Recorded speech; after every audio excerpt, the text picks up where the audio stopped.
Alhamdulillah sahabat al khair, kita telah menyaksikan acara kita pada malam hari ini, yang mana dimulai dengan tausiah dan kata sambutan daripada pimpinan pondok pesantren. Kemudian acara inti yaitu adalah ceramah yang dibawakan oleh Ustaz kita, Ustaz Fauzan Al-Mukarram. Kemudian acara pada malam ini sudah selesai, yang mana acara berikutnya adalah acara punggahan, makan-makan bersama antara santri beserta para tamu undangan. Mari kita saksikan keseruannya. Jangan skip ataupun udahi video kita yang ini. Mari kita sambung acara berikutnya. Jazakumullah. Masya Allah, penuh berkah ya. Allah. Mudah-mudahan semua jadi hafiz Quran.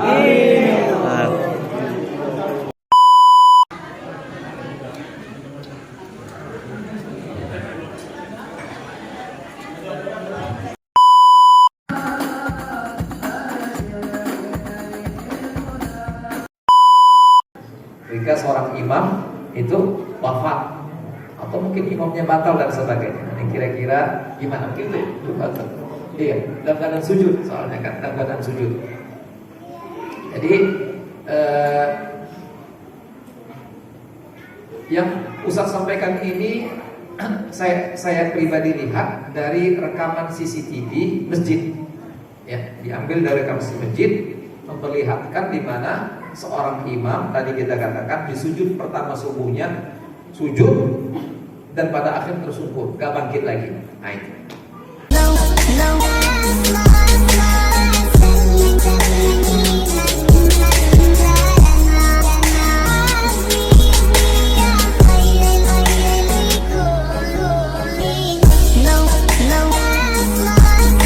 Tadi ayahanda kita, abang kami, Bang Kapai mengingatkan, Ustaz menyampaikan tentang imam yang meninggal saat sholat, yang kejadiannya pada awal Januari yang lalu, ya. Kejadian di Kalimantan Timur atau mana, Selatan. Imam subuh, ya, seseorang sedang mengimami sholat subuh, lalu di sujud pertamanya jatuh, ya, tersungkur, dan katanya apakah memang di tempat atau sempat dibawa ke rumah sakit, Allah alam, intinya tak tertolong. Beliau, ya, imam yang luar soleh, kita yakin orang soleh ini wafat katanya, ya, wafat bersama dengan sholat subuh itulah, ya, bersama dengan sholat subuh yang sedang dia jalani, ya. Kita ingin sampaikan waktu itu cuma karena waktu terbatas tentang hukumnya, gimana kira-kira, ya, praktek menyikapi kondisi seperti itu. Jika seorang imam itu wafat atau mungkin imamnya batal dan sebagainya, ini kira-kira gimana? Mungkin itu batal. Iya, dalam keadaan sujud, soalnya kan dalam keadaan sujud. Yang Ustaz sampaikan ini saya pribadi lihat dari rekaman CCTV masjid, ya, diambil dari rekaman masjid, memperlihatkan di mana seorang imam tadi kita katakan di sujud pertama subuhnya sujud dan pada akhir tersungkur, gak bangkit lagi. Nah itu. Lalu ada seorang jemaah di belakang yang mencoba untuk menggantikan posisi imam. Nah, itu videonya begitu. Nah, jadi kita ingin jelaskan bagaimana hukum, ya, yang berlaku pada makmum tadi yang ingin menggantikan imamnya dengan cara yang dia lakukan. Lalu bagaimana cara yang sebenarnya begitu dalam pandangan hukum, ya, dalam kajian fikih tepatnya. Jadi video itu begini, ketika, ya, biasa imamnya awalnya sehat normal, bahkan beliau juga katanya imam rawatib, ya, semalam juga masih mengimami sholat di masjid tersebut, artinya isya maghrib masih mengimami, subuh dia masih mengimami sehat. Kita lihat waktu dia berjalan ke posisi mihrab, ya, waktu takbir sehat, ya kan, rukuk juga biasa, i'tidal biasa, ketika sujud lama sujud, ya. Jadi ketika rukuk biasa, macam mana rukuk, macam mana gerakan sholat kita dalam 3 menit, maaf 3 detik, 4 detik kan begitu. Gerakan-gerakan sholat kita kan paling 3-4 detik, 3 detik, 4 detik, 5 detik lah katakan, itu pun dah cukup panjang 5 detik itu kalau gerakan sholat, ya kan? Rukuknya, kemudian i'tidalnya, sujud, duduk dan sebagainya. Oke. Jadi ketika rukuk biasa 3 detik mungkin. Ketika tidak begitu 3 detik. Nah, ketika sujud lama. Dan memang imamnya nggak bangkit lagi ketika sujud pertama itu. Ya. Begitu videonya. Nah, masalahnya begini, ketika ada makmum di belakang, ya, ketika lama ya itulah memang pasti bertanya-tanya makmum di belakang ya kan. Ya kan? Kenapa imamnya kok lama kali bangkit? Kan begitu. Ya pasti. Kita pun masih begitu. Kalau mengalami ini, dibayangkan imamnya sampai belasan detik atau mungkin setengah menit nggak bangkit, kira-kira gimana? Pasti ada sesuatu kan begitu. Lalu oleh makmum ini dia bangkit. Artinya bahasanya ya, ditengok-tengok celingak-celinguk lagi tuh. Nah, mungkin bahasa kita mah diintip-intipnya imam. Celingak-celinguk, diangkatnya kepalanya nengok-nengok imam. Waktu dia tengok kali pertama, imam masih sujud. Dia sujud lagi. Kemudian ketika masih lama juga begitu, dia bangkit lagi, tengoknya lagi. Nah, ketika kali kedua lihatnya imam sudah tersungkur, telungkup imam yang tadi, jatuh telungkup. Nah, ketika begitu, ketika lihatnya kali kedua imam telungkup, dia pun berdiri. Makmum tadi itu berdiri, lalu jalan ke posisi mihrab di sebelah imam. Dalam mungkin ada 5-6 langkah yang bersangkutan jalan. Nah, lalu dia takbir, Allahu Akbar. Ketika dia takbir, yang lain pun ikut bangkit dari sujudnya. Ya memang sudah mungkin lama juga menunggu, bertanya-tanya gitu, bangkitlah semua. Nah, itulah yang berlaku di video itu. Dimana kalau kita lihat, ya kasus ini, ya, ini membatalkan sholat yang menggantikan dan yang lain juga yang mengikuti yang menggantikan. Ya, artinya tidak begitu cara untuk menyikapi kondisi seperti ini. Nah, di mana salahnya makmum yang tadi menggantikan imam? Dia ketika imam tersungkur di sujud yang pertama, dia celingak-celinguk, nengok-nengok. Gitu. Itu saja pun sudah batalkan sholat sebetulnya. Kenapa? Karena perbuatannya bukan perbuatan sholat. Kecuali kalau dia bangkit, ya. Pertama merasa imam sudah bangkit, kalau itu lain. Mungkin perasaannya ini, mungkin imam sudah bangkit dulu, cuma aku nggak dengar takbirnya imam. Mungkin, kalau itu masih mungkin. Tapi kalau sekarang begini, artinya dia bangkit tuh begini, aku tengok dulu ada apa. Kalau gitu, itu bisa batalkan sholat. Karena perbuatan itu bukan perbuatan sholat. Ya, itu. Dan sepertinya itu yang yang membuat orang tadi bangkit ingin melihat posisi imamnya. Nah, jadi itu yang pertama, sudah dapat membatalkan sholat makmum tadi. Yang kedua, yang lebih aneh lagi, dia berdiri, kemudian berjalan sampai 5-6 langkah. Padahal yang kita maklumi dalam kajian tentang pembatalan sholat, jangankan 5-6 langkah, 3 gerakan berturut-turut saja pun sudah membatalkan sholat. Kan begitu, 3 gerakan berturut-turut sudah membatalkan sholat. Dan gerakan langkah kaki itu 2 gerakan. Langkah kaki kita, langkah kaki kanan ikuti langkah kaki kiri. Kita nyebutnya 1 langkah, tapi kata ulama itu sudah disebut 2 gerakan, sudah dihitung 2 gerakan.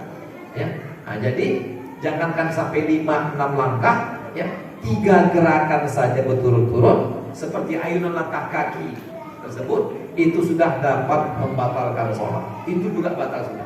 Nah, membatalkan sholat makmum yang ingin menggantikan imam tadi. Kemudian yang ketiga, yang sangat aneh sekali. Jadi tadi agak lebih aneh dari yang pertama. Yang ketiga yang paling aneh sekali, dia takbir. Seakan-akan kesannya dia ingin melanjutkan rakaat yang kedua berikutnya, takbir. Tentu ini fatal sekali. Sebab rakaat mereka yang pertama, rakaat makmum yang lain belum selesai. Kan mereka baru sujud yang pertama, belum melakukan 2 rukun lagi, belum duduk di antara 2 sujud dan belum sujud yang kedua. Kok tiba-tiba berdiri ke rakaat yang kedua?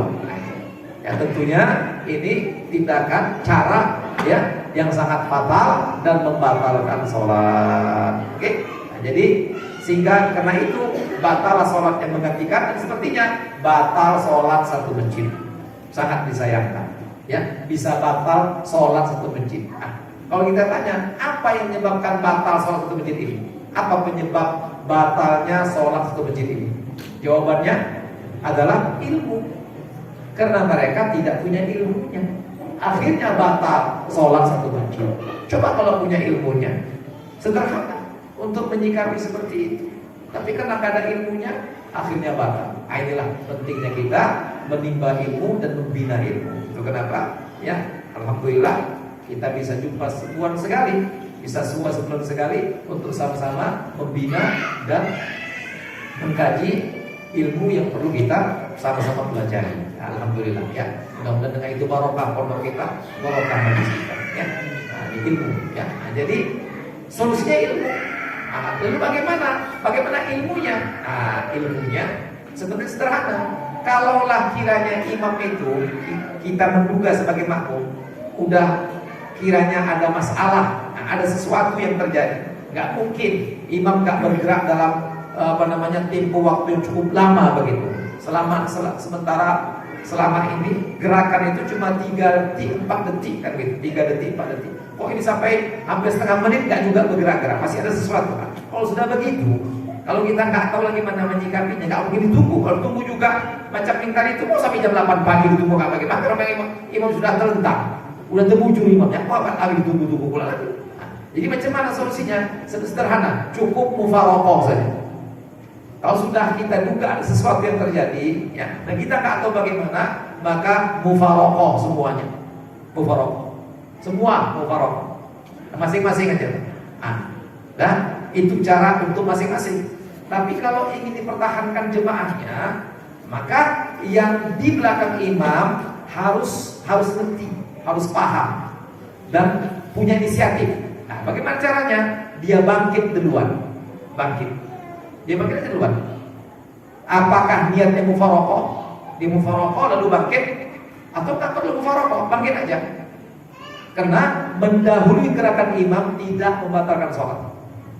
Mendahului imam satu gerakan walaupun sengaja tidak membatalkan sholat, tapi perbuatan itu makruh, dilarang dan makruh hukumnya. Nah, mendahului gerakan imam tapi tidak sampai membatalkan sholat. Nah, ini solusi untuk menyikapi ini. Gak apa-apa, gerakan itu duluan. Artinya gini, kita niat memang lebih dulu bangkit dari imam. Imam belum bangkit nih, karena kita belum dengar suaranya, belum dengar takbirnya. Bangkit duluan kita, makmum di belakang, bangkit duluan. Gak apa-apa, boleh. Artinya boleh di sini karena kondisi situasinya nggak jelas kan begitu, ya kan? Jadi terpaksalah makmum mengambil posisi makruh dengan lebih dulu gerak dari imam. Gak apa-apa, artinya itu nggak sampai batalkan. Dan mungkin saya rasa makruhnya itu bisa hilang. Kenapa? Terpaksa, nggak tahu lagi macam mana menyikapinya. Dah, duduk lebih dulu. Dan sambil mengamati situasi, lihat kondisinya. Nah, kalau imamnya misalnya udah terbujur imamnya, udah pingsan atau bahkan meninggal dunia, atau mungkin imamnya lari, batal dia misalkan, atau sujud batal imamnya lari dia diam, bisa juga kan? Ya, kita bangkit, ya kan? Kita kok ada imamnya udah nggak ada, udah tinggi duluan kan? Nah, jadi bangkit aja dulu, duduk, lihat situasi, keadaan. Lalu kalau tadi kasusnya imamnya udah terbujur, memang sudah pingsan, bahkan meninggal, udah dia inisiatif, langsung dia makmum belakang tadi ini, makmum yang melihat imam seperti itu, inisiatif langsung Allahu Akbar, supaya makmum yang lain ikut dia, ya. Jadi di handle-nya lah gitu, di handle-nya posisi imam, digantikannya posisi imam. Allahu Akbar, tidak duduk itu, lihatnya imam sudah terbujur atau imamnya lari misalkan, udah gak ada karena batal, ya kan dia sujud soalnya. Kalau berdiri kan bisa nampak, ini sujud, makanya inisiatifnya mesti bergerak luar. Nah, lalu dia takbir, intiqal, ya Allahu Akbar begitu. Walaupun sudah duduk nggak apa-apa, ya Allahu Akbar. Nah, supaya yang lain bisa ikut sama dia. Nah, Allahu Akbar, kemudian dia sujud lagi Allahu Akbar. Nah, lalu bangkit rakaat yang kedua, Allahu Akbar. Ketika berdiri rakaat kedua, baru maju. Nah, jadi posisi maju untuk ke posisi imam itu anjurannya ketika berdiri. Ketika berdiri kita maju ke posisi, tapi maju itu sunnah saja itu maju ke posisi imam. Andai kata makmum yang menggantikan imam di belakang di shot pertama tadi tetap di posisinya, nggak maju-maju pun nggak apa-apa, sah sholat berjemaahnya. Dia bersama shot pertamanya, nggak apa-apa. Majunya sunnah. Nah, jadi jangan gara-gara maju jadi batal macam mana yang apa tadi? Yang menggantikan imam tadi. Jangan sibuk kali mau maju waktu maju dia sampai 6 langkah. Batal jadi. Enggak perlu maju. Tutup di posisinya. Nah, cuma sunnah batal. Kalau mau maju, anjurannya ketika posisi berdiri. Jangan maju selain posisi berdiri. Rukuk saja nggak dianjurkan. Kalau rukuk macam juruduk lah, juruduk. Itu. Apa yang orang maju gitu kan? Ketika rukuk maju. Mana ada orang begitu? Yang lebih parah lagi kalau sujud. Mana sujud maju pula. Tengoknya imamnya nggak ada, maju lagi. Nah, jadi kalau ingin maju, ya menempati posisi imam, tadi itu sunnah, bukan wajib ketika berdiri. Nah, jadi gitu solusinya, caranya. Ya, bagaimana? Yang di belakang imam inisiatif, lihat kondisinya. Bagaimana keadaan imam? Duluan dia berdiri, duluan dia duduk. Nah, ketika imam nggak ada lagi atau nggak bisa lagi, baru di komandonya dia mengganti imam. Nah, di komandonya, terus saja jadi imam berikutnya. Nah, itu caranya, itu solusinya. Atau cara yang pertama tadi udah mufaroqah semuanya, nggak apa-apa, boleh saja. Kondisi seperti ini. Karena imamnya nggak jelas lagi, kita nggak tahu mau ditunggu sampai kapan itu. Sampai 2 putaran pilpres itu nggak akan bagi-bagi imam. Syukur imam itu muncul, mau dibuat, ya kan? Nah, jadi begitu sederhana sebenarnya, ya caranya. Tapi kejadian di Kalimantan menyebabkan batal sholat satu masjid. Wa ala alihi wa sahbihi ajma'in. Allahumma innaka 'afuwun karim. Tuhibbul 'afwa fa'fu 'anna ya karim. Allahumma arina. Alhamdulillah sahabat al khair, kita telah menyaksikan acara kita pada malam hari ini, yang mana dimulai dengan tausiah dan kata sambutan daripada pimpinan pondok pesantren. Kemudian acara inti yaitu adalah ceramah yang dibawakan oleh Ustaz kita, Ustaz Fauzan Al-Mukarram. Kemudian acara pada malam ini sudah selesai, yang mana acara berikutnya adalah acara bunggahan, makan-makan bersama antara santri beserta para tamu undangan. Mari kita saksikan keseruannya, jangan skip ataupun udahi video kita. Mari kita sambung acara berikutnya. Jazakumullah.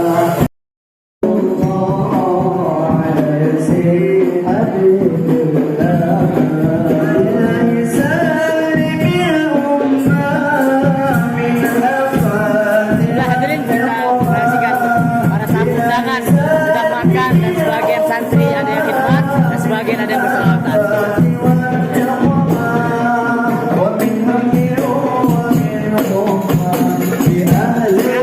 Sekarang kita ke makanan yang telah disediakan kepada para ustaz-ustaz dan tamu undangan.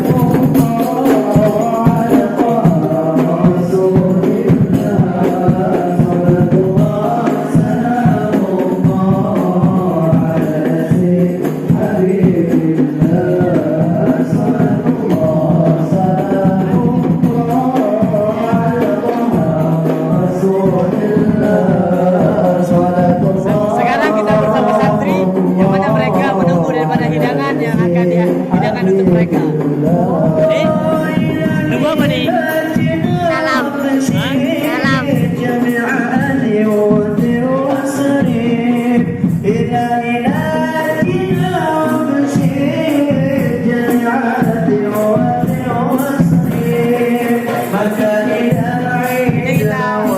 Kita saksikan tamu undangan khusus kepada abang kita, Abang Jamil. Kita minta suaranya ataupun sambutan yang akan disampaikan.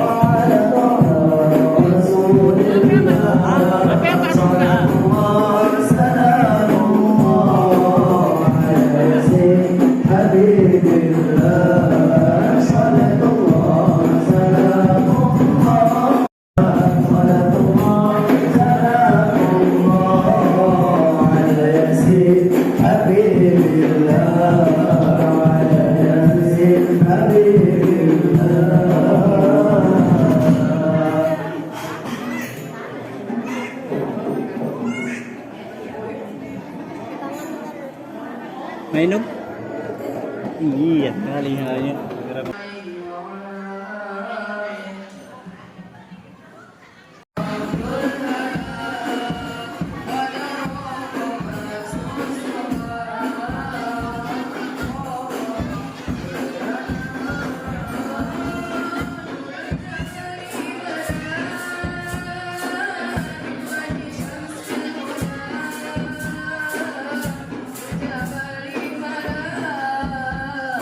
akhir kita akan menyaksikan unggahan ataupun makan-makan bersama santri. Mari kita saksikan bersama. Ayo kita akan lihat langsung depan mata kita.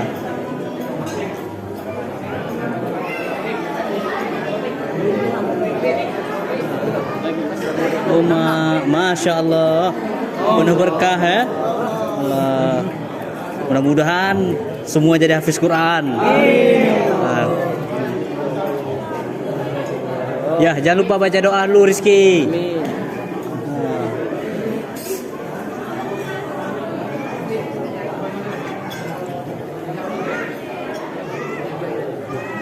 Kita bersama ahli khidmat pondok, saudara kita Umar. Apa yang mau disampaikan sedikit? Alhamdulillah ya.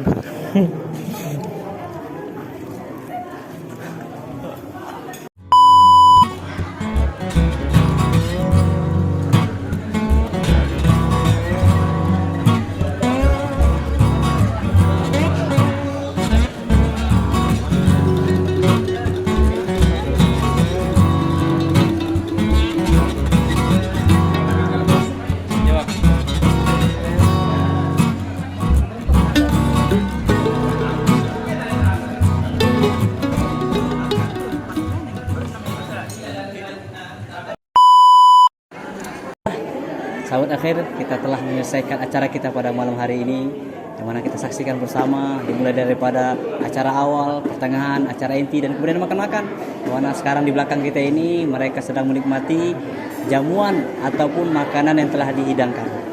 Mudah-mudahan acara kita malam hari ini menjadikan kita mendapatkan penuh berkah daripada Allah Subhanahu wa taala. Dan Allah Subhanahu wa taala satukan kita di dalam surganya Allah Subhanahu wa taala. Dan sebelum kita mengakhiri acara kita ini, kami berharap kepada sahabat akhir, semoga menjadi motivasi bagi seluruh santri yang ada di Indonesia. Dan jangan lupa like, komen, dan subscribe channel kami, yaitu TV Al Khair. Mudah-mudahan Allah Subhanahu wa taala berikan kemudahan di atas segala urusan kita. Jazakumullah.